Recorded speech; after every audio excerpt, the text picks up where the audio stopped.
ಪುರಸಭೆಯ ಭ್ರಷ್ಟ ಅಧಿಕಾರಿಗಳಿಗೆ, ಶಿಕಾರಿಪುರ ಶಾಸಕ ವಿಜೇಂದ್ರ ಯಡಿಯೂರಪ್ಪನಿಗೆ, ಶಿವಮೊಗ್ಗ ಸಂಸದ ರಾಘವೇಂದ್ರ ಯಡಿಯೂರಪ್ಪನಿಗೆ, ಪುರಸಭೆಯ ಸದಸ್ಯರುಗಳಿಗೆ ಅಮಾನತು ಮಾಡಿ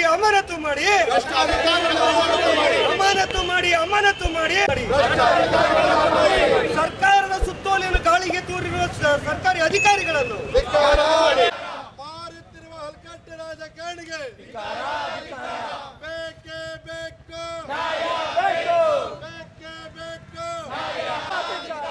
ಬಡವರ ಜಾಗ ಮಾರಿ ತಿನ್ನುವ ರಾಜಕಾರಣಿಗಳಿಗೆ, ರಸ್ತೆಗಳನ್ನು ಮಾರಿ ತಿನ್ನುವ ರಾಜಕಾರಣಿಗಳಿಗೆ,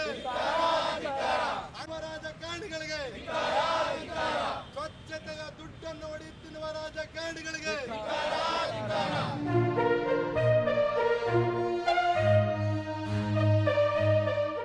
ಇವತ್ತು ಶಿಕಾರಿಪುರ ಪುರಸಭೆ ವ್ಯಾಪ್ತಿಯಲ್ಲಿ ಬರ್ತಕ್ಕಂತಹ ಮಳಿಗೆ ಮುಗ್ಗಟ್ಟುಗಳೇನಿದೆ ಅವನ್ನು ಈ ಹರಾಜು ಮತ್ತು ಬಾಕ್ಸ್ ಟೆಂಡರ್ ಮುಖಾಂತರ ಕರೆದು ಅದನ್ನು ನಿರ್ಗತಿಕರಿಗೆ ಮತ್ತು ಯಾರು ನ್ಯಾಯವಾಗಿ ವ್ಯವಹಾರನ ಮಾಡ್ತಾರೆ ಅವರಿಗೆ ಹರಾಜು ಮುಖಾಂತರ ಇವತ್ತೇನು ಅದನ್ನು ಹಂಚಬೇಕಾಗಿತ್ತು ಅದನ್ನು ಫಸ್ಟು ರೆಫ್ಯೂಸಲ್ ಆ್ಯಕ್ಟು ಇದರಲ್ಲಿ ಅವರು ಫಸ್ಟು ಯಾರ್ಯಾರಿಗೆ ಗುಪ್ತವಾಗಿ ಅವ್ರಿಗೆ ಬೇಕಾದವರಿಗೆ ಅರ್ಜಿ ಹಾಕಿಸಿ ಅದ್ರ ಮುಖಾಂತರ ಹರಾಜನ್ನು ಮಾಡಿ ಇದ್ದಂಥವರಿಗೆ ಸುಮಾರು 16 ವರ್ಷಗಳಿಂದ ಅಲ್ಲಿ ಸರ್ಕಾರಿ ಮಳಿಗೆಯಲ್ಲಿ ಇರ್ತಕ್ಕಂಥವರಿಗೆ ಮಳಿಗೆಗಳನ್ನು ಕೊಟ್ಟು ಮತ್ತು ಏನು ಚುನಾಯಿತ ಪ್ರತಿನಿಧಿಗಳಿದ್ದಾರೆ ಪುರಸಭೆ ಶಿಕಾರಿಪುರ ಆ ಪ್ರತಿನಿಧಿಗಳ ಹೆಸರಲ್ಲಿ ಮತ್ತು ಅವರ ಸಂಬಂಧಿಕರ ಹೆಸರಲ್ಲಿ ಅದನ್ನು ಹರಾಜನ್ನು ಕೂಗಿ ಅವ್ರ ಹೆಸರಿಗೆ ಮಾಡ್ಕೊಂಡು ಇವತ್ತು ಮತ್ತು ಅದರಲ್ಲಿ ಏನು ಇವತ್ತು ಸರ್ಕಾರದ ಸುತ್ತೋಲೆಗಳಿದೆ ಪರವಾನಿಗೆ ಬಂದ ಮೇಲೆ ಅದನ್ನು ಬಿಸ್ನೆಸ್ನ ಸ್ಟಾರ್ಟ್ ಮಾಡಬೇಕು. ಅದಕ್ಕಿಂತ ಮುಂಚಿತವಾಗಿ ಇವತ್ತು ಬಿಸ್ನೆಸ್ಸನ್ನು ಮಾಡ್ತಾ ಮತ್ತು ಅಲ್ಲಿ ಆಟೋಮೊಬೈಲ್ಗಳಿಗೆ ಮತ್ತು ಬೇರೆ ಇನ್ನಿತರೆ ವ್ಯಾಪಾರಕ್ಕೆ ಅಲ್ಲಿ ಅವಕಾಶಗಳಿಲ್ಲ. ಅದನ್ನು ಕೂಡ ಅವರಿಗೆ ಬೇಕಾಬಿಟ್ಟು ಯಾರಿಗೆ ಬೇಕು ಅವರಿಗೆ ಮಳಿಗೆಗಳನ್ನು ಮಾರ್ಕೊಂಡು ಮತ್ತು ಒಂದು ಮಳಿಗೆ ಅದು ಹರಾಜಲ್ಲಿ ತೊಗೊಂಡ್ಮೇಲೆ ಯಾರು ಹರಾಜು ತಗೊಂಡಿರ್ತಾರೋ ಅವರೇ ವ್ಯಾಪಾರವನ್ನು ನಡೆಸಬೇಕು.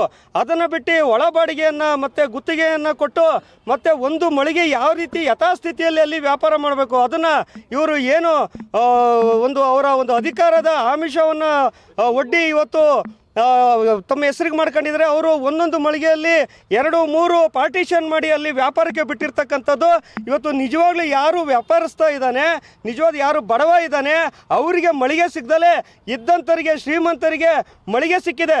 ಇದನ್ನು ವಿರೋಧಿಸಿ ನಾವು ಧ್ವನಿ ಎತ್ತಿದಾಗ ಅಲ್ಲಿ 6 ತಿಂಗಳವರೆಗೆ ಅವರು ಏನು ಕಟ್ಟಲಿಲ್ಲ ಅವರು ಬಾಡಿಗೆನ ಅಂತ ಹೇಳಿದ್ರೆ ಅದನ್ನು ಏಕಾಏಕಿ ಅವರಿಗೆ ನೋಟಿಸನ್ನು ಕೊಡದೆ ಪುರಸಭೆ ತನ್ನ ಅಧಿಕಾರನ ವಹಿಸಿ ಅವರು ಅದನ್ನು ಈ ಟೆಂಡರ್ನ ಕ್ಯಾನ್ಸಲ್ ಮಾಡಿ ವಶಪಡಿಸ್ಕೊಬೋದು. ಆ ಕೆಲಸನೂ ಮಾಡ್ತಾ ಇಲ್ಲ. ಸುಮಾರು 10 ವರ್ಷಗಳಿಂದ ಮಳಿಗೆಯ ಬಾಡಿಗೆಯನ್ನು ಕಟ್ಟಿಲ್ಲ ಅವರು.